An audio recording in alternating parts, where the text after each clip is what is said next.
Hey guys, welcome back to the printer shares PicoCTF walkthrough. So we have a description. Oops, someone accidentally sent an important file to a network printer. Can you retrieve it from the printer server? Additional details will be available after launching your challenge instance. So let's launch our challenge instance, and we also have two hints. One hint says that knowing how SMB protocol works would be helpful, and the second hint says that SMB client and SMB util are good tools. Okay, so we have some information after starting the instance. We have some netget command to connect. So let's open the terminal and use this command to connect to that particular server. So when I tried that, I was able to see some errors like this, and we can see the particular printer is on the 56362 port number. So I'm unable to connect to this using the particular number. So when I use the command, I am unable to connect, but I am able to get an IP address from here.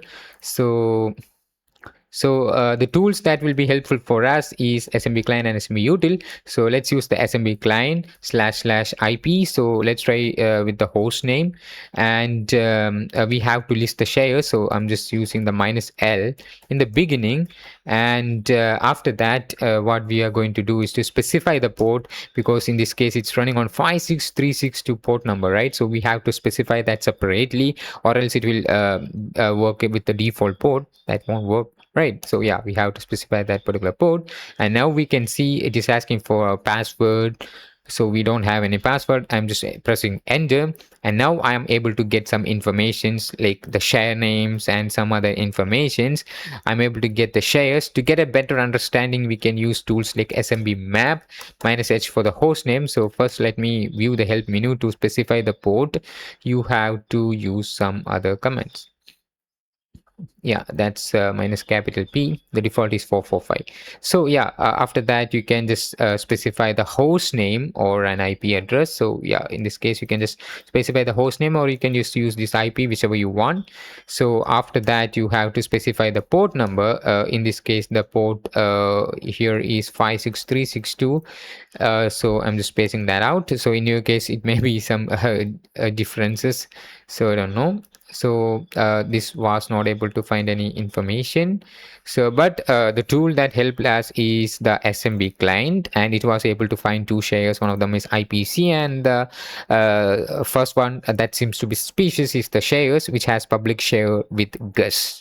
So yeah, let's use the SMB client only here, and try to access that particular share. So by specifying that particular share here and eliminating the -L, will give you will connect to that particular shares. So here you will be able to connect without a password. If they ask for password, you can just press enter. That's it. So when I list that out, I was able to see two informations. One of them is dummy.txt, and the next one is the flag. We have to read all of these files, so that's a kind of curiosity. You can just read the flag only and just move on, but as a curiosity, we have to read all, guys. So this is what dummy far away behind the word mountain. So this seems to be a story. So anyways, let's read the flag. That's it, guys.